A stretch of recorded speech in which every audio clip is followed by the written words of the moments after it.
Meow, meow, meow, meow, meow, meow, meow, meow, meow, meow. Never again? Okay.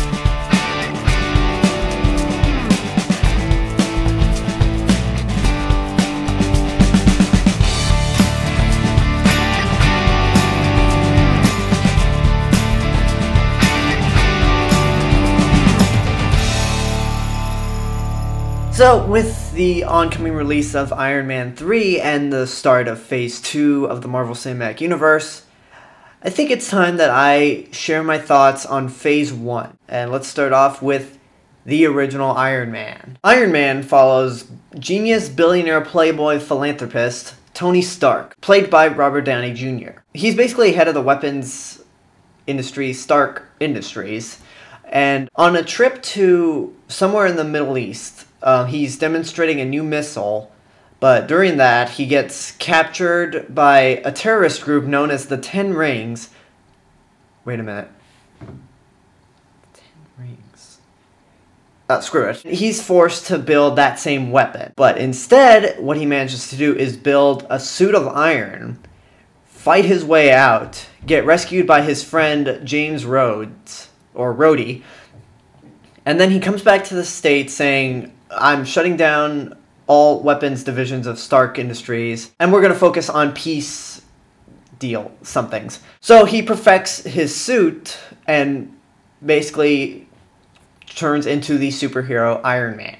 So let me just say, when this movie came out back in 2008, I was not looking forward to it at all. I thought it was going to be dumb. Because 2007 was a terrible year for Marvel movies. Ghost Rider was horrible, and so was Fantastic Four: Rise of the Silver Surfer.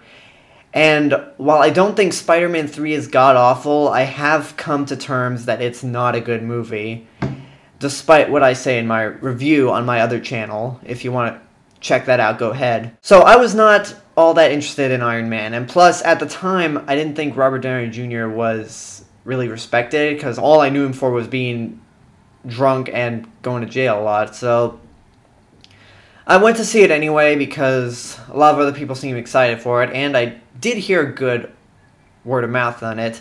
And when I came out, I was like, wow, this is awesome. And I have to give this movie credit for being the one that got me interested in the superhero genre and actually made me excited for more superhero movies to come. And then The Dark Knight obviously perfected on that by making superhero movies taken more seriously. But that's not about The Dark Knight. This is about Iron Man. Robert Downey Jr., despite what I had thought of him before, was a perfect fit for Tony Stark. I mean, he's egotistical, he's funny, he sells the playboy angle really well. It makes you want to be Tony Stark.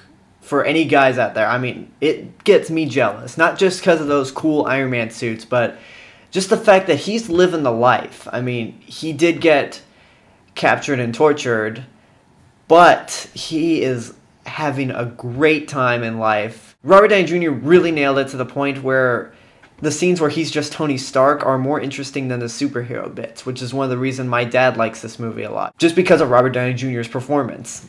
The rest of the cast is really good. Gwyneth Paltrow is Pepper Potts, and she's really likable. And even though this was Terrence Howard's only shot in the Marvel Cinematic Universe, he was really good as Rhodey. Jeff Bridges is good as Obadiah Stane. He makes for a really cool villain, and I mean, it's Jeff Bridges, so yeah, you can't go wrong there. Just like you can't go wrong with Robert Downey Jr. now. It's got some great action, good music, really clever and funny dialogue. They obviously knew how to play to Robert Downey Jr.'s strengths, almost to the point where it feels like they wrote around him. And that's usually the best writing, when the script is written around an actor so they can really play hard with the material. The biggest shock of this movie was that it was directed by Jon Favreau, who's mainly a comedic actor in movies like Swingers, and directed the family movie Elf, which is one of my favorite Christmas movies. So this was a big surprise that a comedic actor not only made a good superhero movie, but made one of the best superhero movies. So, I mean, Iron Man's really great.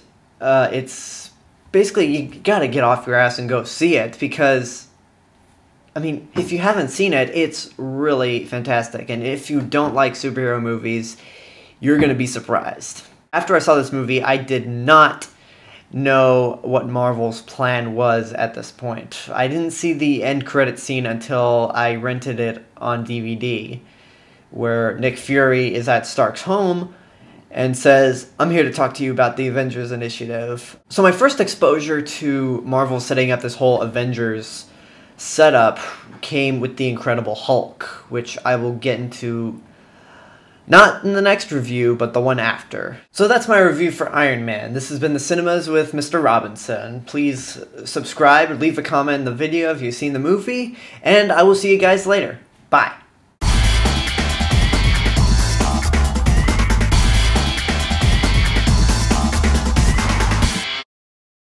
I mean, Spider-Man 3 did have some good moments in it, but overall it wasn't a very good movie. And I will keep doing these post-outro little videos for every Marvel Cinematic Universe review, so get used to it.